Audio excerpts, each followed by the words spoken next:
If you've been a creator on YouTube for any real period of time, you know that a lot like a platform like Twitch, YouTube is incredibly inconsistent in the enforcement of a lot of their policies. And today is no different. Allow for me to tell you the tale of a YouTuber by the name of Summoning Salt. Summoning Salt makes a lot of retrospective and history videos about the world records for classic games. And for the most part, he's one of those creators that tends to stay out of trouble. It's a world record history video. There's not a whole lot going on that would fly on YouTube's radar, at least in theory, because about 2 weeks ago, Summoning Salt uploaded a new retrospective talking about Mega Man 2 world record history. And just 7 days after that video goes up, he gets this email. Hi, Summoning Salt. We reviewed your content and determined that it may not be suitable for viewers under the age of 18. Per our community guidelines, as a result, we've age restricted the following content.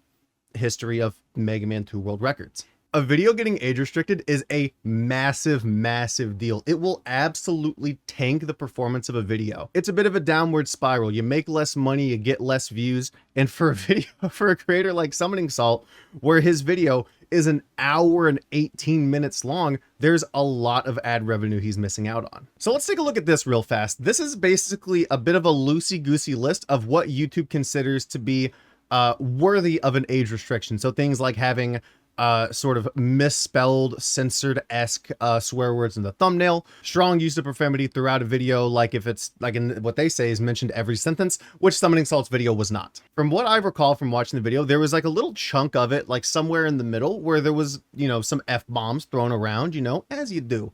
But it's so commonplace on YouTube that it's nowhere near frequently enough for YouTube to normally push a policy push like this. And as you can imagine, Summoning Salt, not very happy that this is going on. It's a 78-minute video with one clip of a bunch of F-bombs. So how does YouTube respond? Surprisingly with, hey, we hear you. We've asked the team to take another look into it and we'll let you know when we have more information. A bit of a rare move from YouTube. These guys are notoriously known for being just difficult to work with all in all.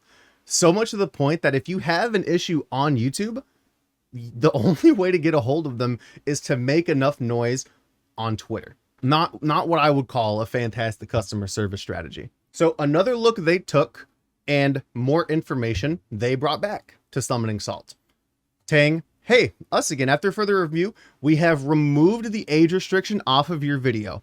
We made a mistake. We understand this is frustrating. Your partner managers are going to reach out. In theory, a big win on YouTube's side, right? They take a look at it. They're like, hey, we made a mistake. We goofed a little bit and we made it right. We took the age restriction away. And just like that, that's where the story ends.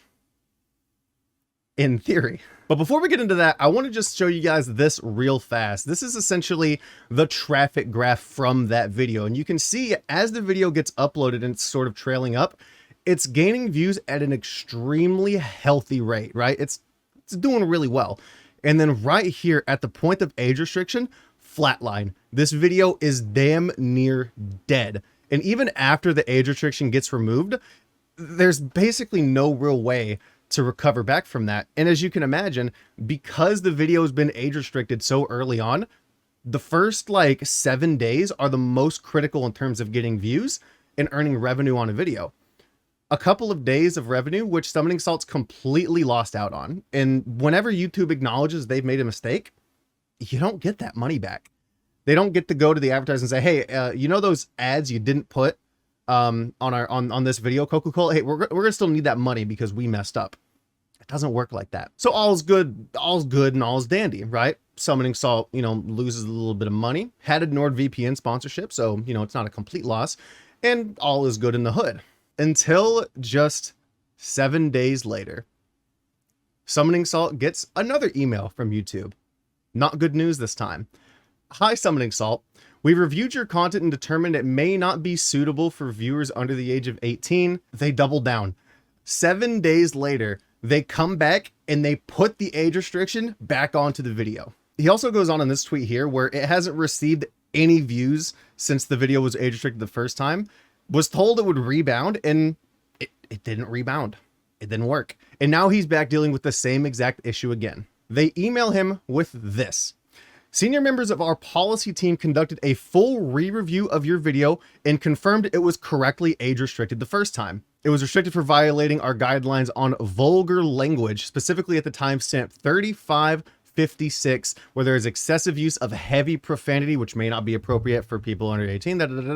So YouTube has essentially folded on their own decision twice now, and now they're doubling down on this age restriction on Summoning Salt's video. So, like any normal creator, he goes and he puts in an appeal, probably knowing that it's not going to get pulled through because it didn't. And I want you to take a good look at the reason why.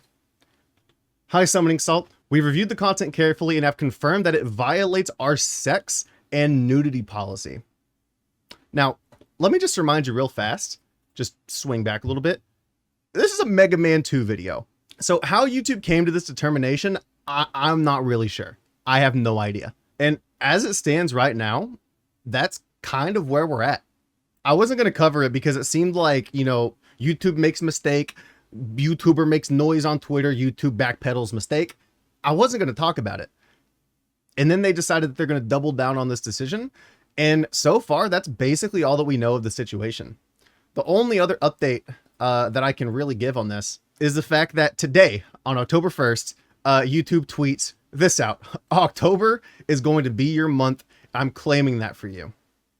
Now, you can probably imagine Summoning Salt not really feeling that sentiment because it sucks. Having content age restricted is one of the worst case scenarios. It's almost as bad as having it completely demonetized as a whole. It suppresses the video performance, you make way less money on it, and if your videos are getting age restricted, it's affecting the views. That also starts creeping into sponsors, right? That NordVPN sponsor that he had on there, if this continues to be a problem, will probably be more difficult for him to nail. It's a big problem that YouTube has had for a long time, and their lack of communication on the matter and the inconsistency of their communication on the matter. I mean, let me just show you this one more time. They randomly switched from the vulgar language policy to the very next email, sex and nudity. YouTube they're so inconsistent with the way that they enforce their policies. And the sad reality is that they're the best option right now. I want to make a video on this, but like Twitch is notoriously known for the inconsistent enforcement of their policies. It kind of happens along all of these social media platforms. And as it stands right now, YouTube is the best option for VOD content, and they're creeping into short form and live form content. So unfortunately, this is kind of what we have to deal with. And I'm going to keep an eye on this, and I want to see if YouTube actually turns around and fixes their fuck up here. But with that being said, that's where I'm going to leave it. Animal Crossing video coming this week, I think. Also, go show some love to Summoning Salt. He's kind of getting, you know, punched down by Big Man upstairs at the moment. And I would imagine any amount of support would probably be very appreciated. It's just a bit of a shame because we're starting to get to a point where all YouTubers are just going to have to like sit in front of a camera like this with, you know, all dressed up, but with no pants on. So like we're all going to be the same. It's going to be a repeat of the same thing, dude.